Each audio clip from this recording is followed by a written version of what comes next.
So the review I'm doing today is Resident Evil Operation Raccoon City. This is a game that's actually been pre-ordering really well. A lot of people are really looking forward to this game. It's finally here. I've got a lot to cover for this review, so let's get right into it. In Resident Evil Operation Raccoon City, the plot takes place during the events of Resident Evil 2 and 3. In this game, you'll see many familiar faces from past Resident Evil games, which I thought was really cool. In the game, you are part of the Umbrella security team Wolfpack, and it is your mission to eliminate any information or evidence that the Umbrella organization was behind this zombie outbreak. The game unfolds as you and 3 other teammates fight off the undead and members of the Special Ops. So when I learned that Slant 6 Games would assist Capcom in the development of Resident Evil Operation Raccoon City, I was a little bit nervous. And unfortunately, my fears and concerns about this game have come to life. Let me explain.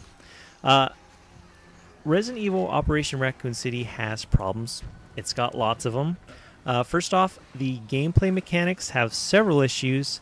As with many third-person shooters, Operation Raccoon City gives the player the ability to take cover behind objects to reload and keep out of harm. But unlike a lot of the other third-person shooters out there, there's this problem with Operation Raccoon City where you'll be sticking to a wall. It just happens automatically. You don't press a button. If you just get too close to an object or wall, you might stick to it, and it often happens when you just don't need to, and it can really bog down the gameplay experience. Also, sometimes when you have teammates that need to be revived, you'll have to move the left and right stick just in the right manner so you can do that, so that the revive pop-up will come up, so you can press that A button or X button to rescue your fallen comrade.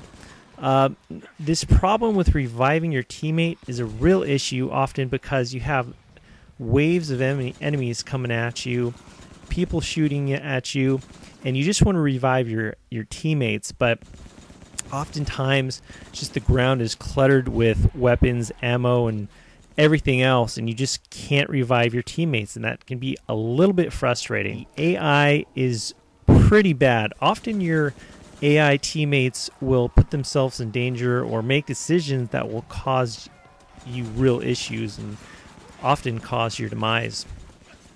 So another big issue with the gameplay is often enemies will be unresponsive to your fire. Now, I'm not saying that, there are difficult enemies in this game. I'm not talking about that. I'm talking about glitching enemies that will not die or become frozen so that they block your pathway so that you can't get out of a room or can't go through a hallway. The visuals in this game, unfortunately, are not good. They're bland and repetitive. Some of the levels, though, they've got some nice design to them, but often the different rooms and areas are just way too dark, so you have no idea what is around you. When playing the game, you might need to bump up the gamma level to make sure that the game is playable. Even the soundtrack, unfortunately, is plain and unmemorable. There's some key moments during the game and a few cinematic moments that demonstrate, a few shining moments of the soundtrack. But other than that, the soundtrack and music in the game isn't that great, in my opinion. One thing that I did like about Operation Raccoon City was the fact that you could be infected. What I mean by that, at times in the game, you'll get infected and you'll have a certain amount of time to use an antivirus. And if you don't, you become a zombie and fight against your teammates. If you're just playing with, you got to make sure you're playing with friends or playing it online with the campaign for this to happen. If you're just playing with computer-controlled teammates, you'll just get the game over screen.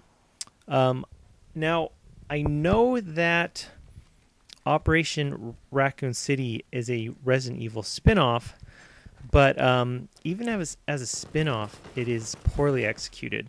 Often during the game, when I saw enemies or characters that were in the other Resident Evil games, I would think to myself, hey, what are you doing in this awful game?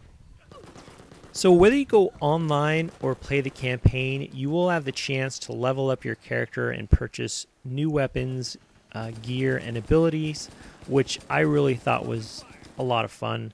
And besides the campaign, there are other modes to try out for Resident Evil Operation Raccoon City.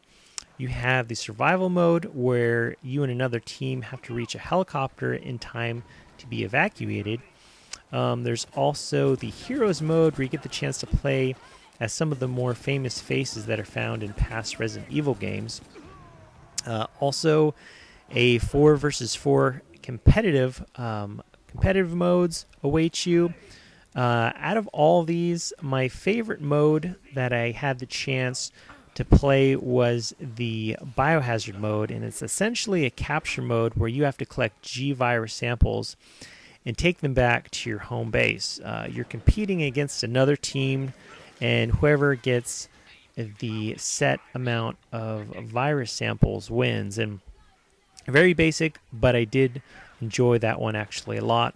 The multiplayer I did enjoy a lot more than campaign, but unfortunately, as with the campaign, there are gameplay issues that exist, and man, if these gameplay issues could be resolved, this could be just a lot more fun experience in terms of not only the campaign but the multiplayer, because there are some real promising modes, and looks like there's going to be more modes released in the near future in the form of DLC. So guys, my final verdict for Resident Evil Operation Raccoon City, I give it a 5 out of 10. To be honest guys, Resident Evil Operation Raccoon City is probably one of the worst campaigns that I've ever played. And if this game only had the campaign to play through, I'd probably give it a 3 out of 10. It's really just terrible. The basic gameplay mechanics are broken. The soundtrack isn't that great. The visuals, the visuals aren't supposed to be the most important thing in a game, but they're bad. In certain areas, things are just way too dark. The detail in a lot of the areas just aren't done very well. Now, you were wondering, why did you give it a 5 out of 10? I gave it a 5 out of 10 because I did have some fun with the multiplayer, the biohazard mode and the heroes mode, the different 4 and 4 modes that you can play. But like I said earlier, the basic gameplay fundamentals and mechanics are clumsy and at times broken and hard to play through, and that really sucks the fun out of this game. That's what it ultimately comes down to. This game, guys, it just isn't that fun overall. You will have fun moments, but as a whole, I think of games like Uncharted 3 and Gears of War 3, games that nailed the third-person shooter cover mechanic. And then I play Resident Evil Operation Raccoon City. I'm just really disappointed. Some of you guys might like it more than a 5 out of 10, but I'm just giving you guys my honest score. Let me know your thoughts on the game if you had the chance to play it, and maybe what modes you enjoyed playing it online. And there's my review for Resident Evil Operation Raccoon City. Thank you so much for watching, guys, and I'll talk to you later.